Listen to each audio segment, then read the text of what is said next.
Thanks for renting from Kodiak RV Rental. So we're going to do the inside kind of basic walkthrough of our KZ Sportsman. We call it the Rico. So we'll just kind of show you the basic insides. This will mostly be if you're already connected to city water, sewers, all that kind of stuff. So we'll start on our control panel here. So we'll kind of start down low. So this little switch here, this is essentially our main light switch for the 4 main lights inside. Any of the other lights you want on or off, you just push button, turn them on, turn them off. So then we'll jump up from here up to here. So we have, this unit has 2 hot water heaters. So if you're plugged into 30 amp electrical service, we'll just want to run the electric one, and you'll just leave that and leave it on for the whole remainder of your trip as long as you have water. You won't need to use gas. You only need to use gas if you're actually like more dry camping, you're not hooked up to electrical service. So you don't run them both simultaneously, just turn one on or the other, mostly electric. Next thing, so if you're connected to city water, please do not turn the water pump on. So there's no reason to have it on. If you're connected to city water, the pump's just gonna run dry, and then you run the risk of burning up the pump. Next switch here, this is your awning light, which is just a light on the step side of the rig. And then here, this will be our how to check our tank levels. Obviously, if you're connected to city water, you don't care about fresh water. So you can just push them and see your battery level. If you're connected to 30 amp, it'll always show full, so don't need to worry there. The ones you do want to watch is your black tank 1. So that's your black tank, only your toilet. So you want to make sure that's empty now. Over the course of your trip, it will start to fill up. And then your next one is your gray tank. If you're connected to full sewer, your gray tank should always be open going to the sewer, and just keep draining right on out. Obviously, if you're dry camping, your gray tank will fill about the rate that your freshwater tank will go empty. So next thing, so we've got awning. Our rigs do have awnings on them. They are all electric. Please do note that you are fully responsible for any damage to an awning.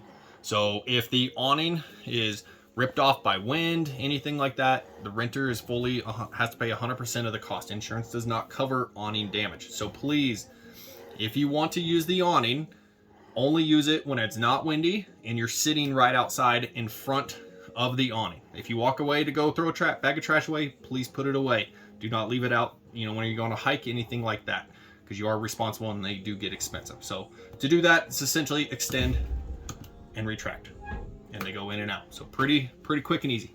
Okay, next we'll turn over here to the side here. So your normal thermostat, pretty much just like a house thermostat. So you've got heat, cool, and then you can adjust. We always recommend just run it, leave the fan speed in high auto. It will regulate on coming on.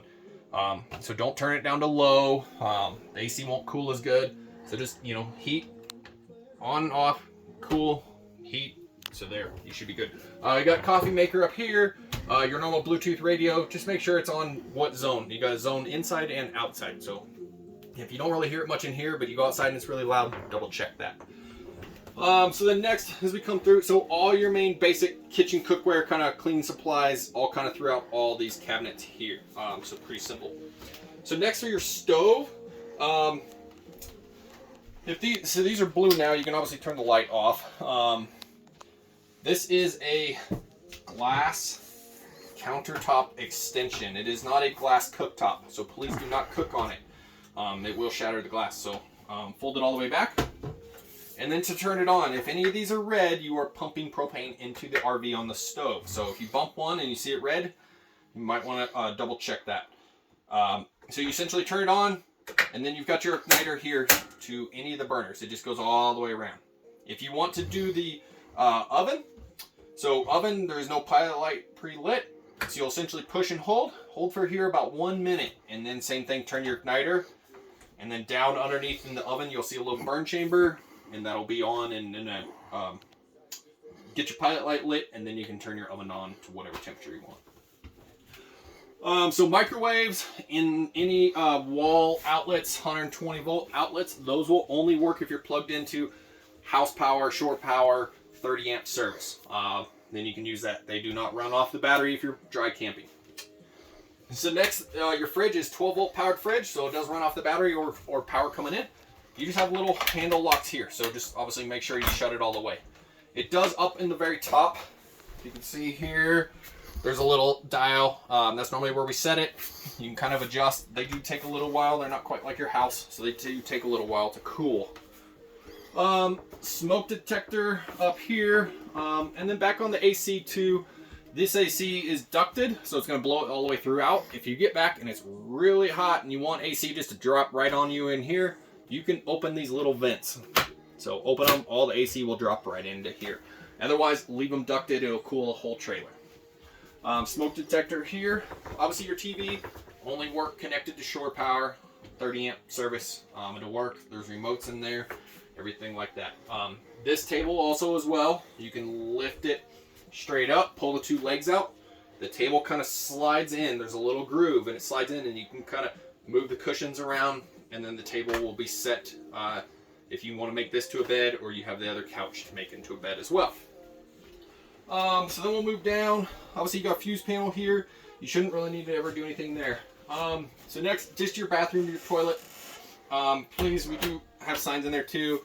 Only RV waste or RV toilet paper or human waste down the thing. So don't put your toys, don't do anything else. Don't use your, really good cushy toilet paper, because that will back up the sewer, and then we have to go in and extract everything. So please only use the toilet paper we provide, or please give us a call and we'll help you with that. But only RV toilet paper and human waste. Also, it's already got chemical down, so that'll help break down the waste. Please use adequate water to help kind of smooth that process out. And then I've got one other thing to show you, which is right down here on this trailer. This little monitor right down there is your CO gas monitor. That monitor, its main purpose is to detect propane leaks.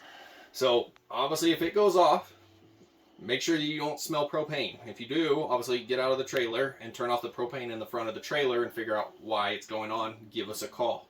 Otherwise, they can go off for cooking smells, low battery voltage. If a dog, toots or something, they can go off. So make sure, if you need to silence it, it's just got a push button, just like a smoke detector. Push button, silence it, but just make sure there is no propane.